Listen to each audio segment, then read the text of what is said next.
बिस्मिल्लाहिर्रहमानिर्रहीम। आज का जो हमारा टॉपिक है ये फ्रीक्वेंसी डिस्ट्रीब्यूशन के हवाले से है। और फ्रीक्वेंसी डिस्ट्रीब्यूशन का मैं आपको बता दूं कि जो स्टैट का चैप्टर 2 है इसमें से एक लॉन्ग क्वेश्चन आता होता है, यानी जो दूसरा चैप्टर है बोर्ड के अंदर, लाहौर बोर्ड का स्पेसिफिकली मैं बात कर रहा हूँ। अब इसमें दो पोर्शन होते हैं, ए पार्ट और बी पार्ट, चार चार नंबर के। ज़्यादा चांसेस होते हैं, इवन 90% चांसेस होते हैं कि जो फ्रीक्वेंसी डिस्ट्रीब्यूशन है इसमें से एक क्वेश्चन आता होता है 4 नंबर का, और दूसरा ग्राफ का होता है, तो ये एक क्वेश्चन बन जाता है लॉन्ग। और आपको पता ही है कि आपको 3 क्वेश्चन आते हैं, उसमें से 2 आपको करने होते हैं। तो इसमें अब ये जो फ्रीक्वेंसी डिस्ट्रीब्यूशन है बहुत आसान होता है, बहुत ही आसान है, बिल्कुल बच्चों वाली चीज़ें हैं जो कि पहले कराई जाती थी। मतलब आप ये देखें कि 5वीं 6वीं का जो बच्चा होता है उसको भी ये कराई जाती हैं।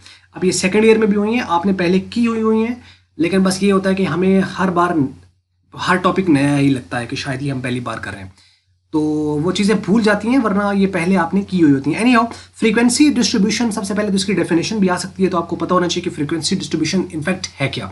डेफिनेशन है tabulating along with corresponding frequency is called frequency distribution.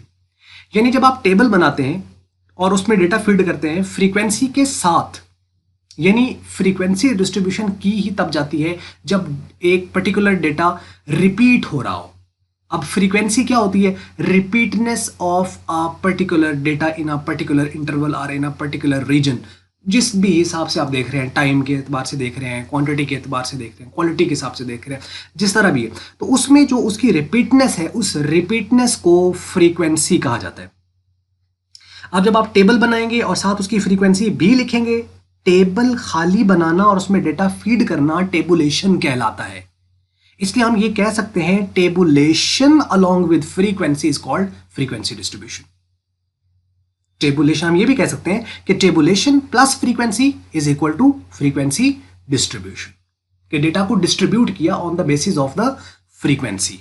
अब इसमें आप देखिए वो आगे बात कर रहे हैं, primary data is called ungroup data. ये भी शॉर्ट डेफिनेशन में आती होती है कि प्राइमरी डेटा, अच्छा प्राइमरी डेटा वो होता है जो कि जब आप कलेक्ट करते हो तो वो डेटा प्राइमरी डेटा है, फर्स्ट हैंड डेटा, जिसके ऊपर अभी किसी तरह के कोई भी चेंज नहीं किया गया है, अमेंडमेंट उसके अंदर एडिटिंग नहीं की गई है। ये फर्स्ट चैप्टर जो था, पहला चैप्टर, उसके अंदर डिटेल में आपको बताया गया प्राइमरी डेटा कौन सा, यानी फर्स्ट हैंड डेटा जो अनग्रुप है, जो बस अभी कलेक्ट किया और बेतरतीब सा डेटा है, उसे हम प्राइमरी कहते हैं। या हम ये भी कह देते हैं कि जिसके साथ अभी किसी तरह की फ्रीक्वेंसी नहीं है, फ्रीक्वेंसी के बगैर जो डेटा है उसको हम प्राइमरी कहते हैं। Data in the form of the frequency distribution is called group data. जब फ्रीक्वेंसी साथ आ जाएगी तो फिर वो अरेंज्ड हो जाएगा, फिर वो सॉर्टेड फॉर्म में हो जाएगा, वो एक खास एक प्रेजेंटेबल फॉर्म में आएगा, तो वो कौन सा कहलाएगा? सेकेंडरी डेटा होगा, क्योंकि उसके ऊपर कुछ ऑपरेशंस कर दिए जाते हैं, तो वो डेटा प्राइमरी से सेकेंडरी फॉर्म में आ जाता है। तो मीन प्राइमरी डेटा को सेकेंडरी डेटा में बदला जा सकता है। तो उसके बाद आपके पास जो है कि अब इसमें आपको पता चल गया अनग्रुप और ग्रुप का क्या फर्क होता है। फिर वो कहता है कि group data is always secondary. जो ग्रुप डेटा होता है वो हमेशा सेकेंडरी होता है। एग्जाम्पल है, कहता है late consider the following data for a frequency distribution. ये फ्रीक्वेंसी डिस्ट्रीब्यूशन को डेटा दिया हुआ है और इसमें आप देखें कि डेटा आपके पास है 1 2, उसके बाद फिर ये 1 है, फिर 1 है, फिर 1 है, फिर 2 है, 3 है, 4 5 4 4 2 4 4 4 3, इस तरह करके। अब ऐसा डेटा दिया होता है, वो आपको कहता है कि जी इसका आप फ्रीक्वेंसी डिस्ट्रीब्यूशन करें। अब आपके पास इसकी सबसे पहले तो क्लासेस आपने बनानी होती हैं। तो अब अगर तो डेटा आपके पास 10 तक की वैल्यू का है तो आप सिंगल वैल्यू क्लास बना लें, यानी 1 2 3 4 5 इस तरह करके। अगर डेटा आपके पास जो है वो 15 या 15 से ज़्यादा है और उसमें पॉइंट में नहीं है तो फिर आप क्लास लिमिट्स बना लीजिए। अगर वो आपके पास 15 या 15 से ज़्यादा का है, यानी जो उसकी रेंज आती है, रेंज कैसे निकालते हैं, यानी मैक्सिमम में से मिनिमम वैल्यू को माइनस कर, जैसे 5 में से 1 निकाल देते तो 4, तो 4 रेंज 15 से कम है तो सिंगल वैल्यू क्लास बन जाएगी।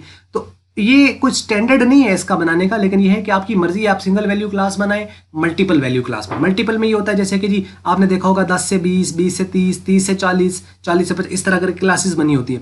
वो कब बनानी है? जब डेटा बहुत ज़्यादा हो, तो बजाय कि हम अब सपोज कर लें कि रेंज निकली है 100, तो अब हम यूं तो नहीं करेंगे 1 2 3 4 5 से और 100 तक ले जाएंगे।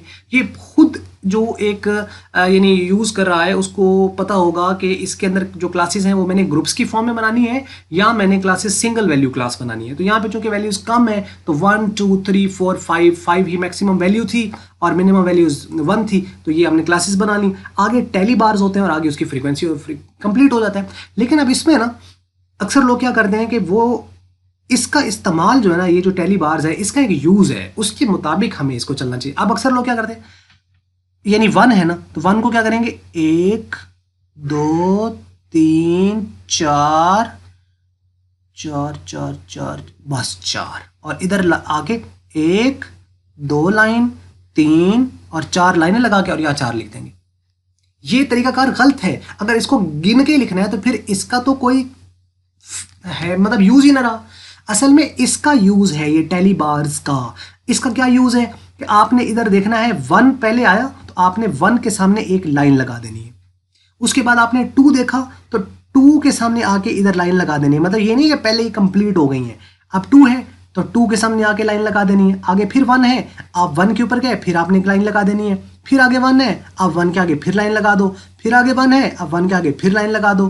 फिर आगे 2 है, 2 के आगे यहाँ पे लाइन लगा दो।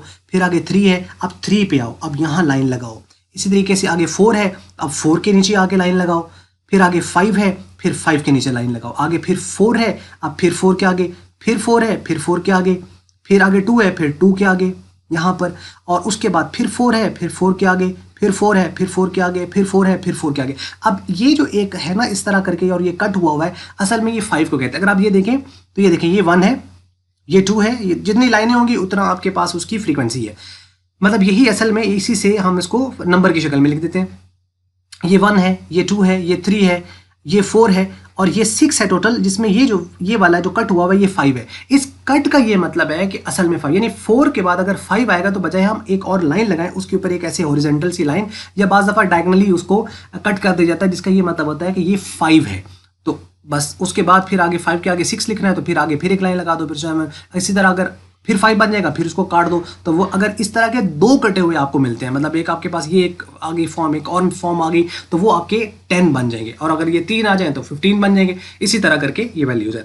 अब ये देखिए इसके सामने ये 4 बार्स थे, फ्रीक्वेंसी 4 है, इसके 3 थे, 3 फ्रीक्वेंसी, इसके 2 थे, इसकी 2 आ गई, इसकी 6 है, 6 लिख दिया, इसकी 1 है 1 लिख दी, और ये फ्रीक्वेंसी है, ये टेली बार्स हैं और आपका क्वेश्चन कंप्लीट है। तो मतलब आपको सिर्फ ये पता होना चाहिए कि इसका एक मकसद है।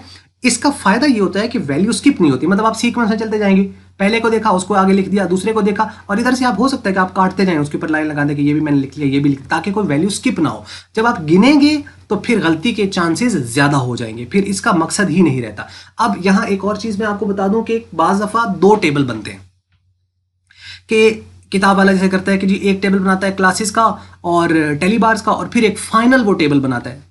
कोई जरूरत नहीं है, बिल्कुल आप यहाँ पे क्लासेस लिखें, टेली बार्स लिखें और फ्रीक्वेंसी लिखें और खत्म करें क्वेश्चंस को। यही इसकी रिक्वायरमेंट है और यही इसका करना होता है। कोई 2 टेबल बनाने की जरूरत नहीं है कि एक बार आप क्लास लिखें फिर टेली बार लिखें फिर एक फाइनल टेबल बनाएं फिर क्लास लिखें टेली बार लिखें फ्रीक्वेंसी लिखें, उसके अंदर जरूरत नहीं है। सिंपल आप इसको जिस तरीके से ये बना हुआ है ऐसे करके, सिर्फ क्लासेस का ख्याल रखना है। क्लासेस की अगर रेंज ज्यादा आ जाती है 15-15 ज्यादा, तो फिर आप रेंज ले लें। अब मतलब आप हो सकता है जी 0 से 5 ले ली, 5 से 10 ले ली, 10 से 15 ले ली, वो डिपेंड करता है वैल्यूज कितनी ज्यादा हैं, तो ये बन जाता है। तो ये थी खैर आज की एक वीडियो। अगर मल्टीपीडिया की वीडियो आपको अच्छी लगी है तो इसको आप लाइक कर लें, शेयर कर लें दूसरों के साथ। अगर अच्छी नहीं लगी तो इसको डिसलाइक करें और कमेंट्स में लिखें कि इसको हम मजीद इंप्रूव कैसे करें। और दूसरी बात ये कि क्वेश्चन है तो आप कमेंट्स में ज़रूर लिखिएगा, इंशाल्लाह हम उसको आंसर करेंगे एज सुन एज पॉसिबल। तो वीडियो देखने का हमेशा की तरह आपका बहुत बहुत शुक्रिया।